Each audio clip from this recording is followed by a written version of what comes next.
Hello and welcome back to another episode of the Help Is Here podcast, brought to you by the Beyond Compulsion Academy. Today we're talking about saying no to your desires. So last night I'm at the theatre with my family. We were seeing Hamilton and really good play. I was really enjoying it, and I was in the audience just watching, laughing, smiling, whatever. And, you got my family by my side, it's all good.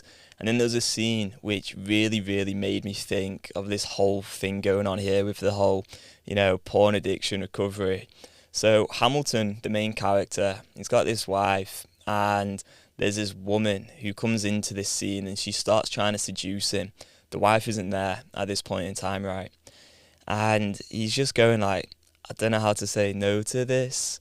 Tell me how to say no to this. And there's this whole song, because the whole thing's a rap, basically. The whole thing's a musical. So anyway, he's like, how do I say no to this? Lord, please show me how to say no to this. And then you got the ensemble who's like, say no to this.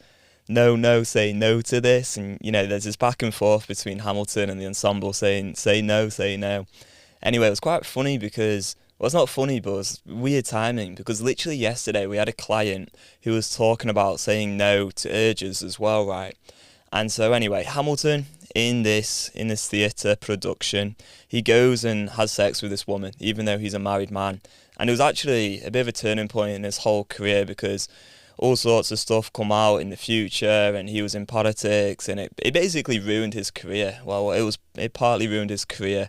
I think that's correct. If anyone's seen Hamilton, feel free to call me out on this, because it was all a musical and it was all in rap, there was a lot of this play which I didn't really understand. But anyway, this is how I interpreted it. So it basically ruins his career, because he'd given in to his urges, his cravings. He'd had sex with this woman, he cheated on his wife, and he'd been in this back and forth between saying no and then ending up doing it anyway, right? So it's very similar to the whole thing of, you've got these urges, you've got these desires, and you're like, you're resisting it. You're like, how do I say no? How do I not do this thing that you also really want to do? When you're in the porn addiction, you are going to want to engage in your compulsive behaviour, but you're also going to want to stop the behaviour. You don't want those consequences. The consequences are severe. It's ruining your life. So anyway, you got this constant conflict going on. So Hamilton, he's given in, and I think one of the main reasons he gave in is because in his mind he's just constantly in this battle of saying no, and he's got the ensemble there saying no.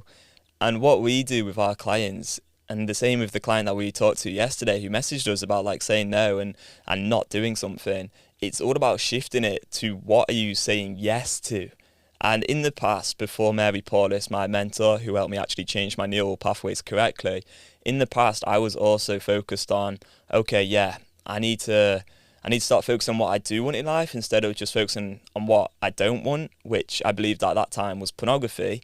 A bit of a plot twist nowadays, what I realised is that I did want porn, and it wasn't true that I didn't want porn, I didn't want the consequences, but that's a whole story. So anyway, we'll get back to it.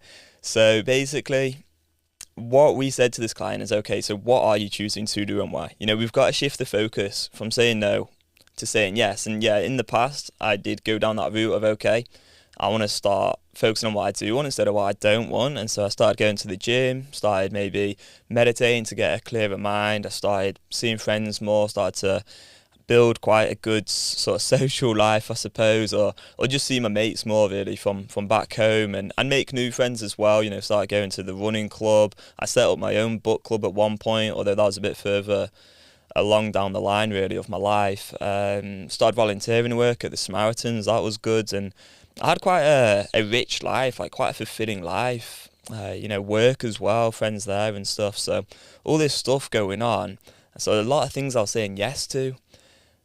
And yet what happened is some time would pass, and eventually I'd get to this point where I just had this urge, and it'd be so strong, and I didn't really know what to do in that moment. So although I'd started to focus more on what I did want in life instead of always focusing on this problem of porn, I was still relapsing. I was still watching porn, and it destroyed me. It literally destroyed me, because my confidence would disappear, self-trust gone, connection to others vanished. I couldn't look people in the eye and not have this thing that I just done in my mind, circling around, like some sharks, and it was horrible. It was really, really horrible. So what I learned from my mentor, Mary Paulus, is we want to start focusing on what we're saying yes to and like what we are choosing. But in that moment, when you have that desire, it's not about choosing to start meditating. It's not about choosing to go to the gym or go for a walk or just distract yourself and avoid the desire or go talk to a friend.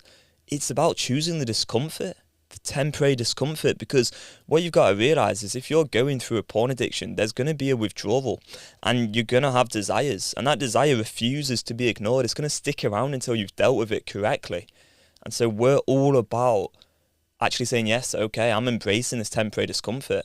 I'm going to experience this because I know on the other side of this, once I've rewired my brain, permanent mental freedom is possible. I can change my brain to the point where I don't even have these desires anymore because I've thought through the choice so many times repeatedly, and we do that using a 5-fact script, that you get to a position where you're not even going to want porn because your brain's changed and you're so crystal clear on exactly what to do every single moment of every day. Every time you have that urge, you know exactly what to do. I'm going to experience this temporary discomfort. That's what I'm saying yes to. So it's not about saying no. It's not about this resistance, this willpower, this back and forth, this constant conflict, this distract yourself, because it doesn't work. And you know it doesn't work because eventually you have the urge and you give in anyway, right?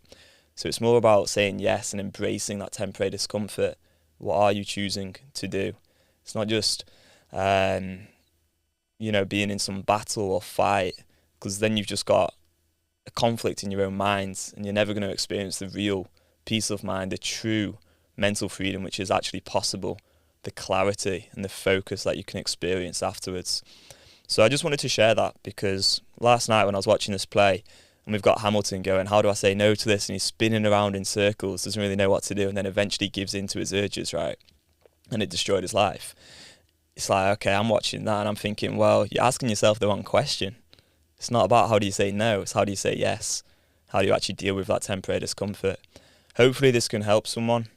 If you want more help with porn addiction recovery, I write emails pretty much every day at the moment, and they're packed full of information, full of my experience, full of stories and tales of my life in a porn addiction and how I've transformed my mindset through the help I've received from Mary Paulus. There'll be a link in the description to get the free training, and once you've got that free training, you're going to be enrolled to have more frequent emails from myself. Hopefully they can really help you as well, in addition to this podcast or YouTube channel where you're consuming this content today, right? So yeah, thanks a lot. Hopefully it's been useful, and we'll see you in the next one. Bye bye.